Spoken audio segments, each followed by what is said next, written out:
Қол созған үміт 11 және 12 бөлімдерге қысқаша шолу. Операциядан енді ауруханадан шыққан Фарида ханымды үйіне келе берген кезде жындыханадан мамандар келіп алып кетеді. Фариданың жынды еместігіне көздерін жеткізу үшін олар ол кісіні сұрақ-жауаптың астына алады.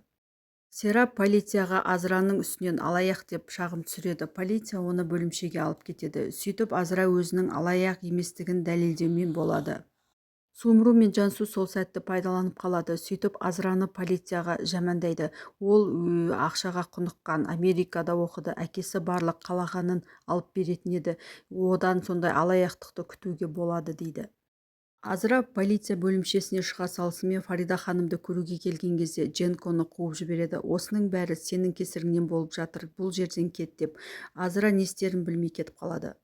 Фарида ханымға дәрігер келіп, мен сізді таныдым, сіз мені осы күйге жеткізген адамсыз, осылай дәрігер болып отырсам, ол тек сіздің арқаңызда, сіз мені оқытқан анасыз, Фарида ана, мені кешіріңіз деп оның қолынан сүйіп кешірім сұрайды. Фарида ханым кедей отбасылардан шыққан балаларға оқуға түсуіне қаржылай көмектесіп отыратын еді. Мына қыз солардың біреуі болып Фарида ханымнан үлкен рахметін айтып кешірім сұрайды. Хулия күйеуі екеуі Сумрудың үйіне қыдырып келеді. Дженкті Америкадан бері таныс екен, бұл оның жоспары ғой. Фарида ханымның басын айналдырып алды. Енді Дженкке тұрмысқа шығып алмақшы дейді. Сөйтіп Азраны бастан аяқ жамандап, Жансу бұның өтірік екенін білсе де үндемей отыра береді. Дженк Азми екеуі ұрысып қалады. Әжемді жындыханаға қаматып жүрген сен, бұл сенің жоспарың дейді. Тарық Дженкке қарап, менің әкеме айқайлаушы болма деп екеуін ажыратып жібереді. Митин кетіп бара жатып Сумрудан әлгі қағазды бер деп Сумру оған беріп жатқан кезде Хулия да келіп қалады да Митин қағазды жалма-жан қалтасына тығып жатқанын Хулия көріп қалады. Бұл қағазда Сумру Митиннен 450 мың лира алдым деп жазған еді. Ертесі Хулия күйеуінің қалтасын тексереді де әлгі қағазды тауып шындықтың бәрін біледі. Митин Хулияға Сумруға ақша бергенін айтпаған еді. Фатыма Мәрт екеуі жасырын балалар үйін паналап жүреді. Түнде Мәрт ұйқысынан оянып кетіп, пианино тұрған бөлмеге келіп, пианинода ойнай бастайды. Мәрттің пианинода ойнап жатқанын барлығы естиді. Балалар үйінің директоры де сол жерге барады. Фатима күйеуімнен қашып жүрмін, бұл менің ұлым, күйеуім баламды менен тартып алмақшы, сондықтан да осы жерге келіп жасырындық дейді. Балалар үйінің директоры Фатимаға көмектесіп, сені ешкімге бермеймін, күйеуің де балаңды тартып алмайды, осында әзірге тұра беріңдер дейді. Серап Хусни әжейдің үйіне келіп, ол жердегі Азраға, сен бұл жерден кет деп айқайлап ұрсып кетеді. Балалар үйінің директоры Мәрттің таланты бар екен, ол пианинода оқуын жалғастырсын дейді. Фарида, ол ешқандай оқуға бара алмайды, біз күйеуімізден тығылып жүрміз, оны ұрлап кетеді деп айттым дейді. Сол кезде балалар үйінің директоры, онда оған жеке мұғалімді өзім жалдаймын дейді. Фарида ханымның ақыл есі дұрыс деп жындыханадан шығарады. Азра неге келмеді деп сұрған кезде Дженк, Азраны ұмытшы, біз бармыз ғой жаныңызда дейді. Мына болған жайттар үшін ешкіммен ұрысып, өзімді шаршатқым келмейді. Мен Азраны көруге барамын деп, ол ешкімге қарамай, көлігіне мініп кетіп қалады. Фарида ханым Хусейн әженің үйіне келеді. Азраны көргенде оны жақтырыңқырамай тұрады. Азра да қалайсыз, сізді шығарды ма дейді. Мені ауруханаға көруге неге келмедің, сені кетіп бара жатыр деп естідім, бұл рас па дейді. Хөсния әжей барлық шындықты айтады. Бұл байғұстың көрмегені жоқ. Бүгін Серап келді де бұған кет деп ұрысты. Кеше полиция келіп бөлімшеге алып кетті. Бұны алаяқ деп үстінен шағым түсіріпті дейді. Колледжде Арда балалармен төбелесіп қалып, директорге ұсталып қалады. Директорлері әбден ұрсады, бірақ Жансу олардың мұғалімдері болғандықтан мен сендерге бір жұмыс берейін дейді. Балалар үйіне барып, ондағы балаларға көмектесесіңдер, олармен бірге жұмыс жасайсыңдар деп бір проекті ұсынады. Былықтың бәрін бүлдіріп жүрген Азми екенін Фарида ханым білетін еді. О, сенімен қанша жыл жұмыс істедік, бірақ осылай арқамнан пышақ ұратыныңды мен білмеппін дейді.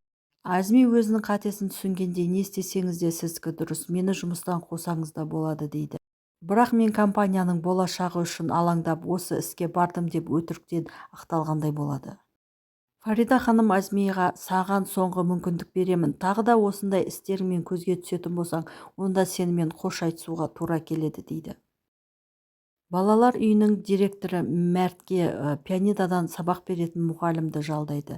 Сөйтіп Мәрт енді пианинодан сабақ алатын болады. Фарида ханым барлығын үстел басына жинап, сіздерге бір жаңалық айтқым келіп тұр деген кезде үйлеріне қонақ келіп қалады. Ауруханада өзі оқытқан дәрігер келген екен. Өзі сияқты Фарида ханым оқытқан қыздардың барлығын жинап, бұл кісіге рахметтерін айтуға келген екен. Фарида ханым қаншама қайырымдылық жасап, кедей отбасылардың балаларын оқытқан екен. Сол кезде бұл жерге Азра да келеді. Өзінің оқытқан қыздары үйлі-күйлі боранда аяққа тұрғанын көріп, Фарида ханым қуанады. Азраны көріп, мынау да менің жаңа қызым. Енді ол бәрімізбен бірге осы үйде тұрады деп, өзінің туысқандарына қарап, Азраның осында тұратынын айтады. Солай Азра Челендердің отбасымен бір үйде тұра бастайды. Азми Тарыққа менің жаныма келіп маған қолдау білдір, екеуміз бірге жұмыс істейік. Челендердің компаниясына қаншама уақытым, өмірім кетті. Менің арқамдама қаншама ақша тапты. Мені бұлай оңай сыртқа қуып жіберуіне мен жол бермеймін дейді. Хуля күйеуіне ұрсады. Маған айтпай Сумруға не үшін ақша беріп жүрсің деп. Сумру тағы да Серапқа келіп Азраны жамандайды. Азра мен Дженк екеуі Америкадан бері таныс екен. Оның арам ойы Дженкке тұрмысқа шығып алмақшы дейді. Арда достарымен келіп, балалар үйіне келіп, ән айтып, солармен бірге уақыт өткеріп жатады. Мәрттің пианинода ойнап жатқанын естіп, сонда барады. Сөйтіп Мәрт екеуі танысады. Соңғы уақыттарда Тарықтың ресторанындағы азық-түлік өз-өздігінен жоғалып кетеді. Оны Гүнештің күйеуі ұрлап жатқанын Тарық біліп қояды. Тарықтың ренжіген кейпін көріп әкесі не болды деп Тарық, адамдарға қанша жақсылық жасасаң да жақпайды екенсің. Олар сенің жақсылығыңды тіптей де көзге ілмейді екен. Енді мен сенімен компанияда жұмыс істеуге келісемін дейді.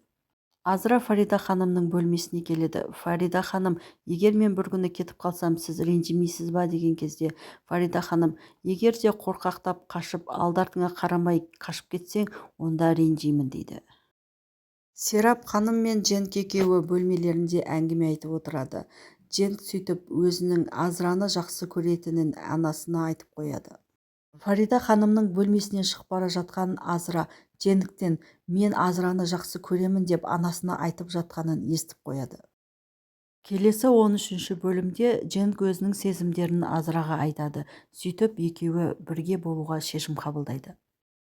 Дженк Мәрттің балалар үйінде екенін біліп қояды. Азраны сонда апарып, Азра мен Мәрт екеуі кездеседі.